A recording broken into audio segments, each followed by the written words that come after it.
Vamos a recibir entonces con un fuerte aplauso a Emilio Martínez Garbino, que se encuentra aquí. Antonio Bonfatti, ex gobernador de la provincia, actual presidente de la Cámara de Diputados en la provincia de Santa Fe, bienvenido. Gracias. Pueden aplaudir también. Para que no quede sola Verónica Magni ahí arriba, que también es otra de las integrantes de la lista número 50, Encuentro Social, bienvenida. ¿Cómo le va? Un aplauso grande también para Verónica. Y ya vamos a ponerla acompañado, por supuesto, de otra persona más para que no quede solita ahí, porque queremos hablar con todos ellos. Bueno, bienvenidos. ¿Cómo anda, Antonio? ¿Bien? Muy bien, gracias. Muy amable. Bueno, en la época del socialismo, en las anteriores elecciones, siendo gobernador, usted, hay que reconocer, siempre prestó también la disponibilidad de su tiempo para tanto en Santa Fe como también venir a la ciudad de Paraná y acompañar a los candidatos, como otrora lo hiciera Hermes Wiener. Algo que por ahí en estos tiempos está siendo incluso, un poco, si se quiere, refutado por otros partidos, en donde ustedes mismos han dicho no tenemos un gobernador, por ejemplo, que haga campaña por nosotros, refiriéndose a lo que pasa en Entre Ríos, pero más allá del despliegue político, un poco de lo que tiene que ver con la artillería y las luces de lo que es la campaña, la consulta que le quiero hacer es, en Entre Ríos, ustedes serían la tercer vía, la vía del medio, y lo tuyo llama la atención más que nunca, Emilio, porque claro, sos un hombre muy conocido en la provincia de Entre Ríos, sos un referente del justicialismo, estuviste con el Nuevo Encuentro, o sea que has estado en distintos frentes. Antes que nada, bienvenido. La pregunta es esta, ¿no? Bueno, ¿cómo está la lista 50? ¿Cómo ve Entre Ríos? ¿Cómo aspira el socialismo a tener su participación de cara a las elecciones nacionales? Primero aclararte de que lo nuestro tiene historia del 2003 a la fecha. Porque hay una conformación de este frente o acuerdo con distintas corrientes políticas, tiene que tener un nombre de fantasía. Hoy es el encuentro social, pero arrancá con la concertación entrerriana del 2003. Y quiero recordar que en las campañas, cuando fui candidato a gobernador del 2003 como el 2007, quien hizo parte de la campaña con nosotros fue Hermes Wiener, que recorrimos gran parte de la provincia. Es decir, que esto no es novedoso que hoy Antonio esté acá. Realmente es un gusto y hay que agradecérselo, pero es porque ya hay una historia acá. Ya hay una historia. Incluso intentos de hacer acuerdos a niveles nacionales, cuando lo que se llamó el encuentro de Rosario, que si eso hubiese perdurado en el tiempo y el diablo no metía la cola, yo no sé cuál sería hoy la situación de nuestro país.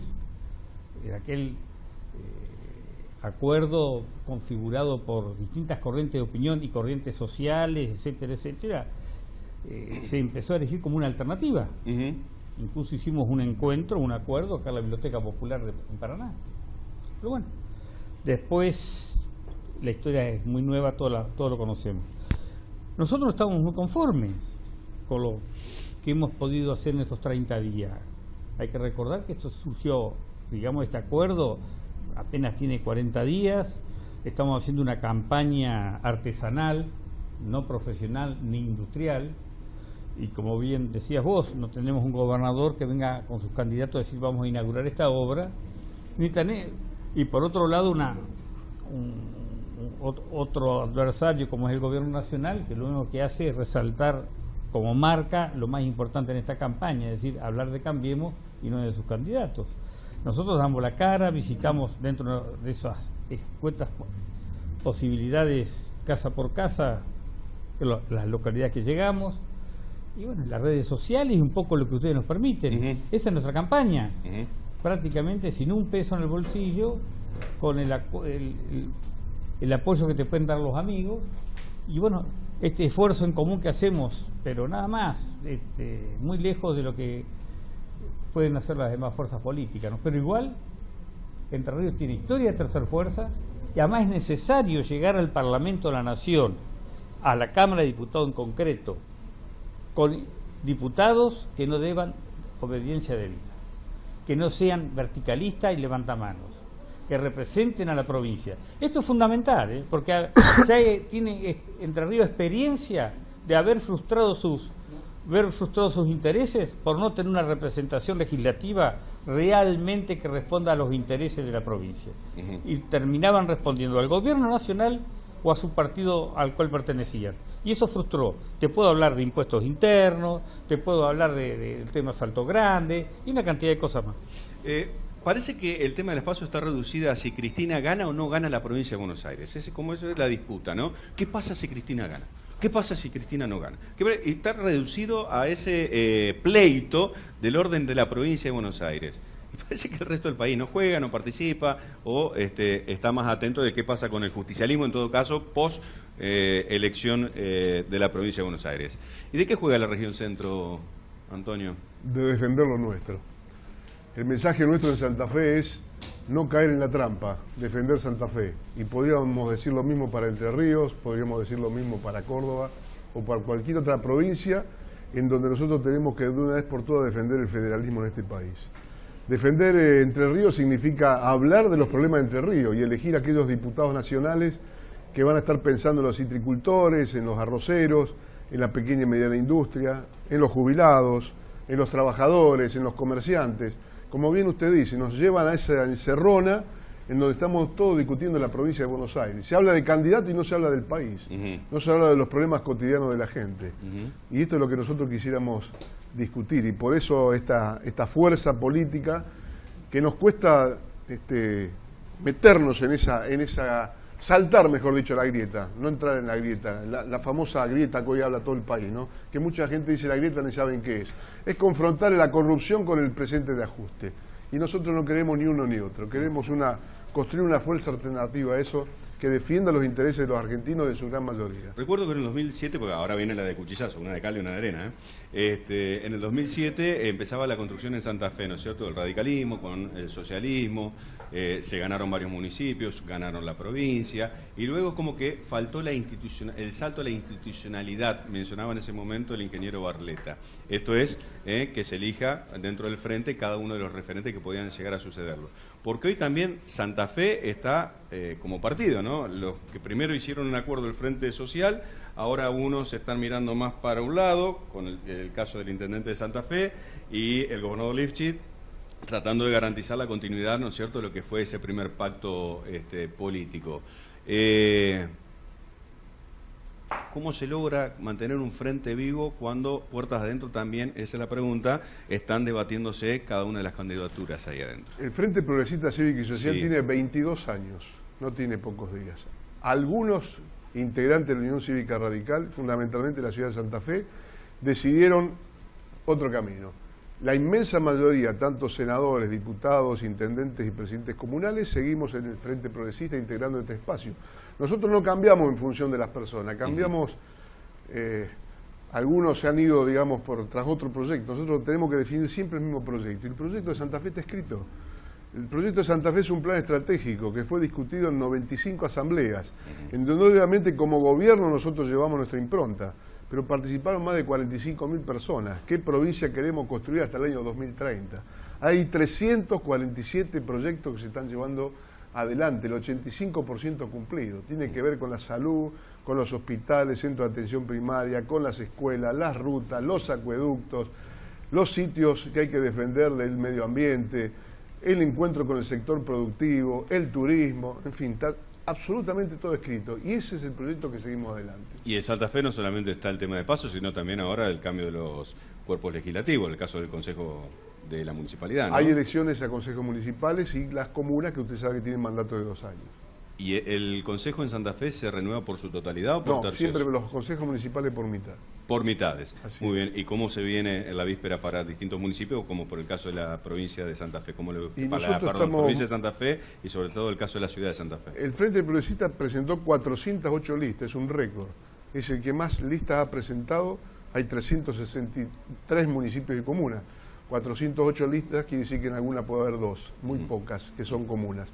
Y en Santa Fe el Frente Progresista tiene su lista, obviamente Cambiemos tiene otra, el Frente para la Victoria tiene otra, u otras, y allí vamos a competir. Nosotros estamos convencidos que vamos a ganar las elecciones en la ciudad de Santa Fe. Muy bien, ahora me voy para el otro lado, querido director, porque le quiero preguntar no solamente a Verónica Magni, sino también al presidente del socialismo en la provincia de Entre Ríos, que es el contador Marcelo Haddad, a quien agradezco que estén presentes. Bueno, también se ha debatido mucho si de cara a lo que viene, pasos sí, pasos no, si debe anularse, si es esto de cara, hago la pregunta a lo que dijo Bonfatti, de 400 y pico de listas que dentro del frente se han presentado, acá en la provincia de Entre Ríos, dentro del justicialismo son 10.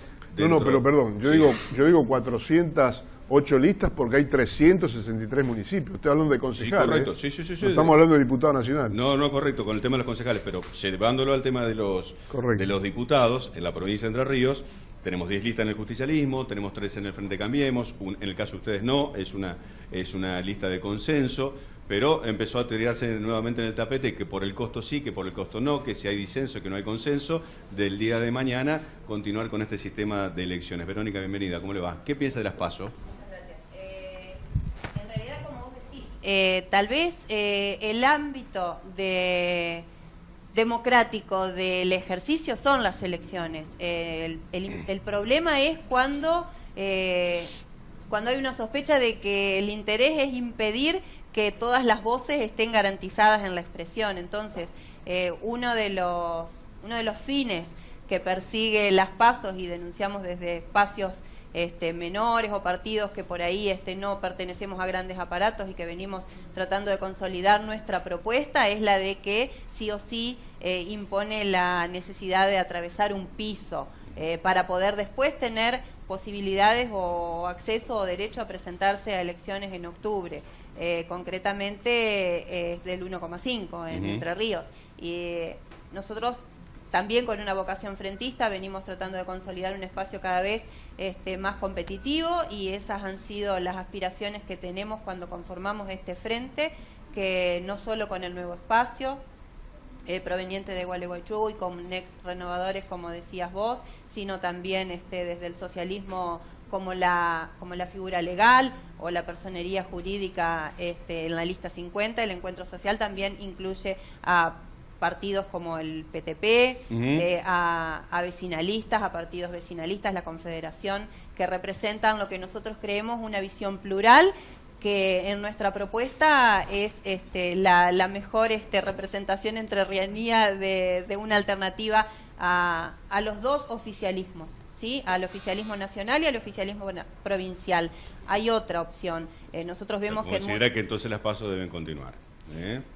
Seguramente son muy exigentes o selectivas para los partidos, y tal vez la posibilidad de que no fueran obligatorias, entiendo yo que al electorado le sentaría bien. ¿Qué feedback tienen por parte de la gente, Marcelo, en la calle? ¿Qué es lo que le está pidiendo el vecino de Paraná? Después le pregunto lo mismo a Emilio acerca del resto de la provincia. Cuando ustedes vienen recorriendo, ¿qué le dicen? ¿Qué le preocupa al entrerriano hoy?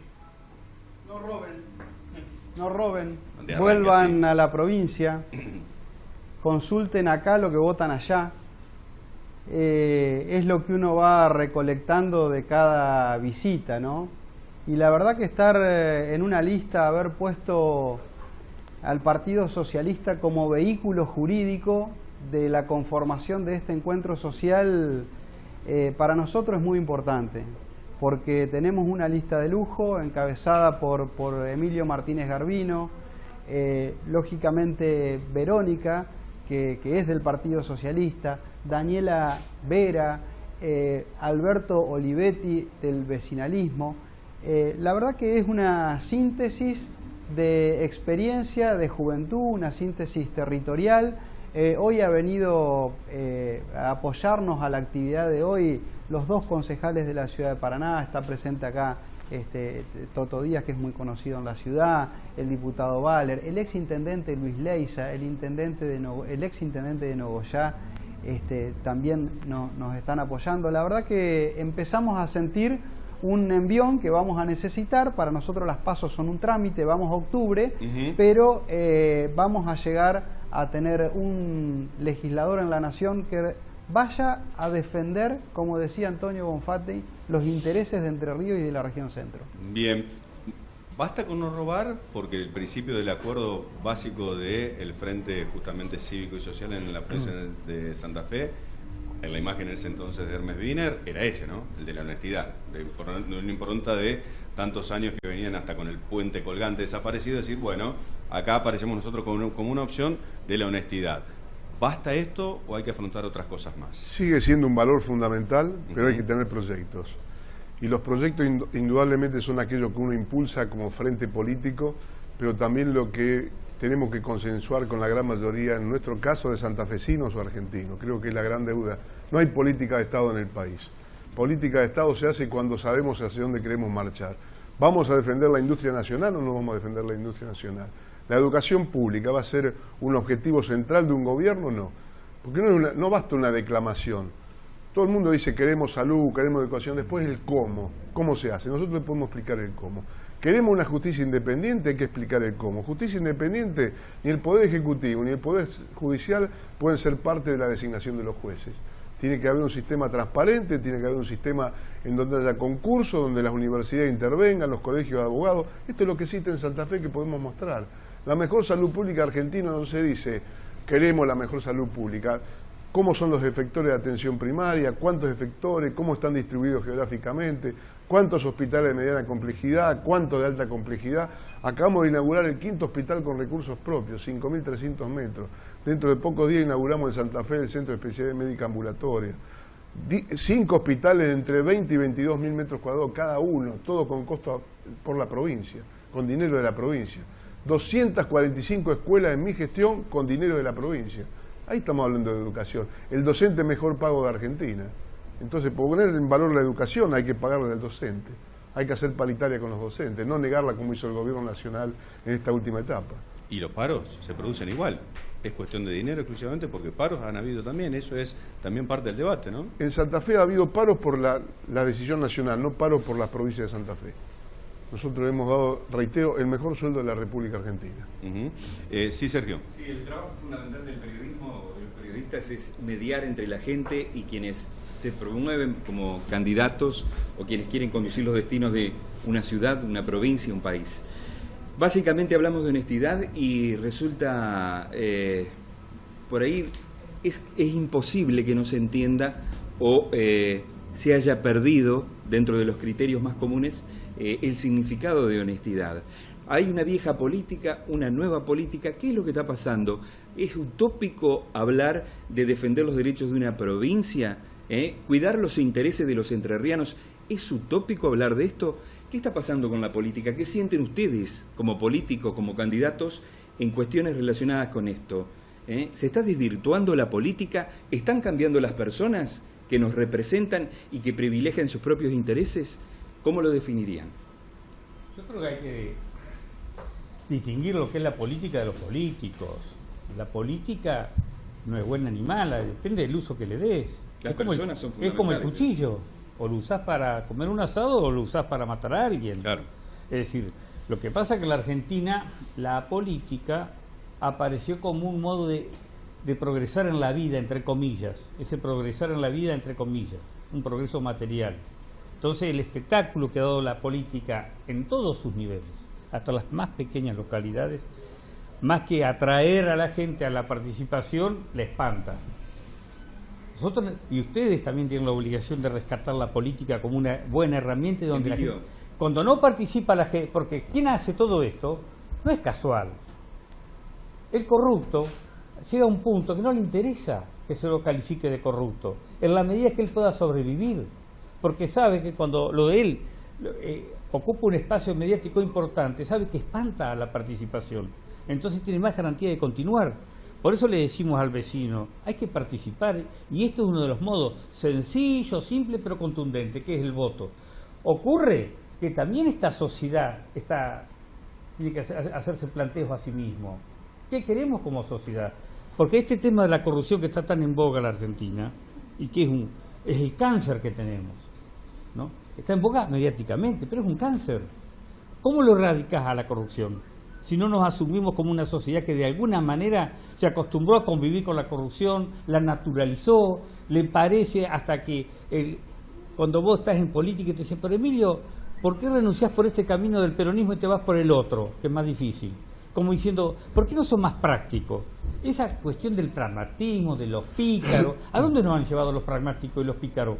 Más pobreza que nunca, más chicos en la calle, más inseguridad, droga, salud pública quebrada. Esa es la política de los pícaros y los pragmáticos, los que han visto la política como un modo de vida para progresar en su bolsillo. Dejó de ser un servicio público, ¿eh? De la forma en que se está llevando adelante, dejó de ser un servicio, dejó de ser un estos servicio. Gobiernos se destacan por querer, cuando ganan las elecciones, rápidamente quieren ser funcionarios públicos. Y se convierten automáticamente, que los designan, yo les digo, en funcionarios no públicos. Dejan de ir al club, dejan de transitar su ciudad caminando, lo hacen en auto, porque le temen al reclamo, etcétera, etcétera, etcétera, etcétera. Y entonces se ocultan, son gobiernos ocultos. ¿Vos has visto a las figuras más renombradas de los partidos o gobernantes hoy caminar por la calle? ¿Los ves?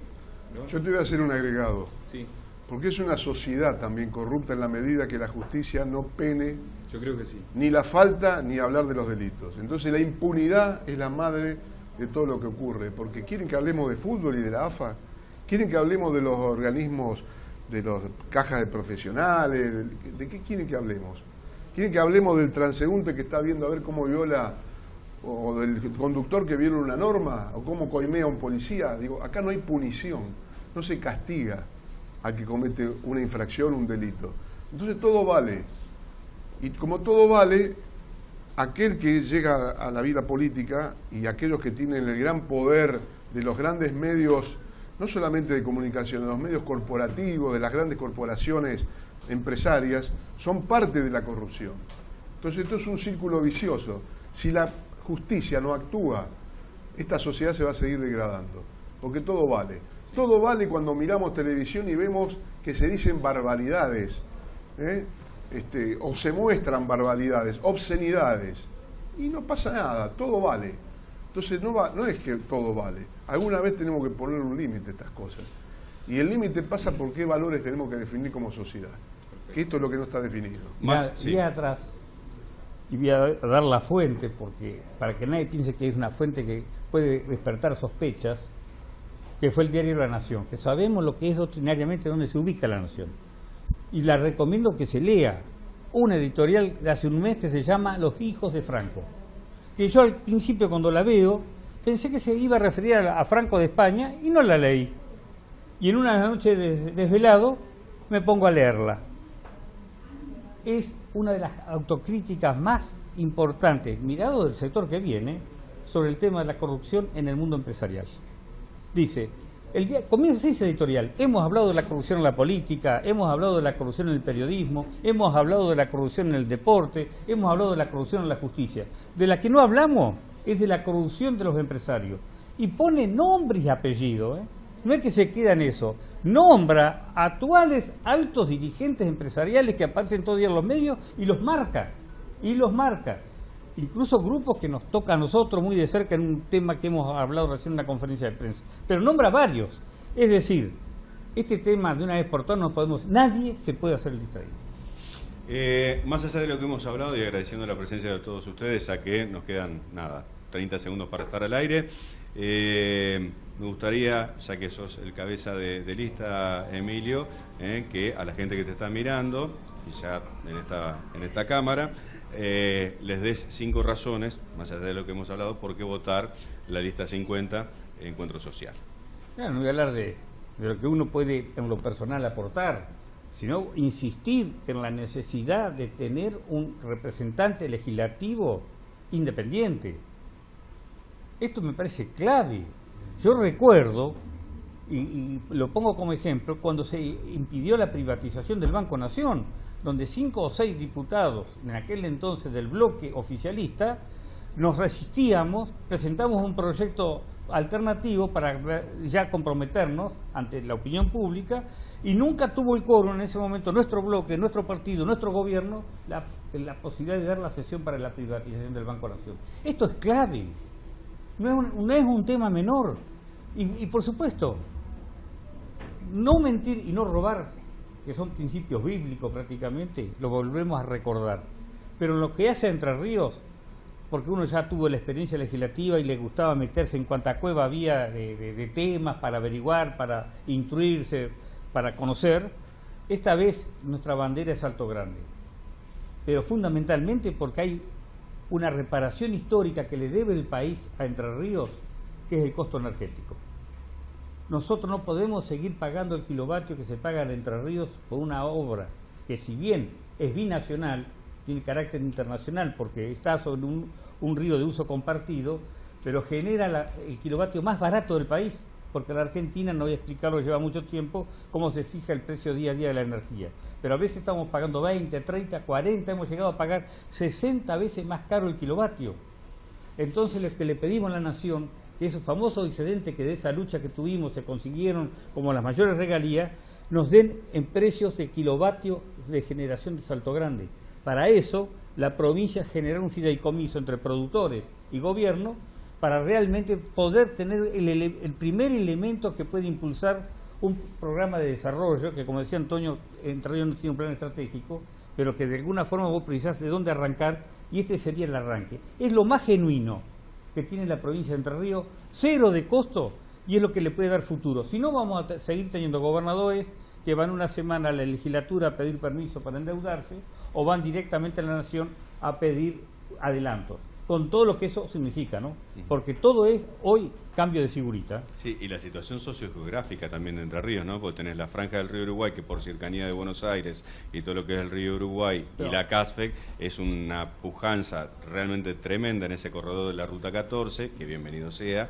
El medio de la provincia parece el Far West, no está totalmente desolado, y el río Paraná no queda ni al oro, ¿no? No, pero... O todos empleados públicos. Este proyecto, ya sería, Rosy. Este proyecto no era solamente eso, esto estaba vinculado a la autopista mesopotámica, que fuimos fuertes propulsores de la misma, y está lograda la conexión física Victoria-Rosario, que otras cosas complementarias han quedado inconclusas, y fundamentalmente en un acuerdo que hicimos con la Universidad Nacional del Litoral, que nos hizo el estudio, empezó en la época del gobernador Moine, en toda esta historia, para las electrointensivas, para la promoción de las electrointensivas, que son aquellas que en sus costos tienen una incidencia superior al 10% la energía. Eso tendría que haber venido de Entre Ríos. Bien. Estaba en Mendoza. Bien. Gracias por haber venido. Gracias. Antonio, muchas gracias. Gracias, Emilio. Gracias, Verónica. Gracias, Marcelo.